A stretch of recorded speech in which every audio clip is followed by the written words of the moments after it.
Salam Indonesia, Anda menyaksikan berita terkini bersama saya, Yupi Hari. Pemirsa, upaya mewujudkan daulat pangan di Bali demi kestabilan pasokan dan harga nampaknya mesti menemui jalan berliku dan panjang. Pasalnya, selain memerlukan anggaran yang besar, daulat pangan dalam bentuk BUMD pangan harus memahami rantai pasok mulai dari hulu hingga hilir.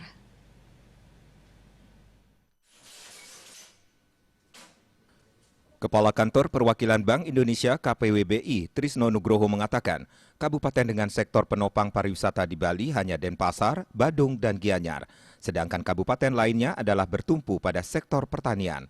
Maka dari itu, 6 kabupaten lain sangat potensial mengembangkan potensi pertaniannya.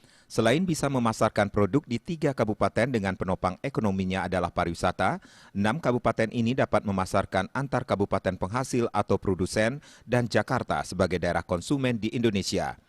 Sebagai gambaran, tahun 2019, kunjungan wisatawan ke Bali mencapai 16,5 juta. Mereka memerlukan makanan dan minuman selama berlibur di Bali. Potensi pasar wisatawan ini cukup besar sehingga 6 kabupaten di Bali ini dapat memanfaatkan pasar tersebut. Kabag Perekonomian dan Sumber Daya Alam Kabupaten Bangli, Dwi Wahyuni mengatakan memungkinkan dibentuk BUMD pangan di Bali, namun perlu anggaran yang besar, terutama penyertaan modal pemerintah dalam usaha tersebut. Saat ini pun Bangli sedang berproses membuat perda perseroda untuk membentuk aneka usaha termasuk pertanian perdagangan. Kedepan pihaknya ingin membantu petani di Bangli pada saat panen raya harga anjlok, BUMD dapat berperan seperti penyediaan cold storage untuk menampung produksi berlebih dan dilepas ketika harganya mahal. Sementara cold storage yang dimiliki terkendala mahalnya biaya listrik, maka dari itu ia sudah melakukan penjajakan dengan Perumda pengelola PLTS agar suplai listrik bisa digunakan untuk cold storage. Hal yang sama disampaikan Kabag Ekonomi Setda Tabanan I Gusti Putu Ekayana. Ia mengatakan untuk membentuk BUMD pangan di Bali, pertama-tama yang harus dilakukan adalah menguasai pasar di Bali.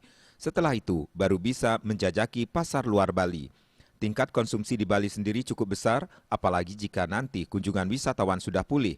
Selain itu, untuk membangun BUMD pangan diperlukan anggaran yang besar. Direktur Utama Perumda Swatantra IGD Bobi Suryanto mengatakan, Buleleng sangat memungkinkan membentuk BUMD pangan. Kan saat ini telah memiliki Perumda Swatantra yang mengelola perkebunan, perbengkelan, dan sewa kendaraan. Namun Bobi meyakini unit usaha perkebunan bisa memberikan kontribusi lebih besar jika mampu mengolah komoditi dan bekerja sama dengan berbagai pihak. Cita Maya, Bali Post melaporkan.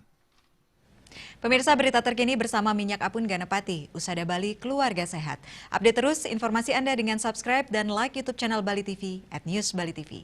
Tetaplah bersama Bali TV, salam Indonesia.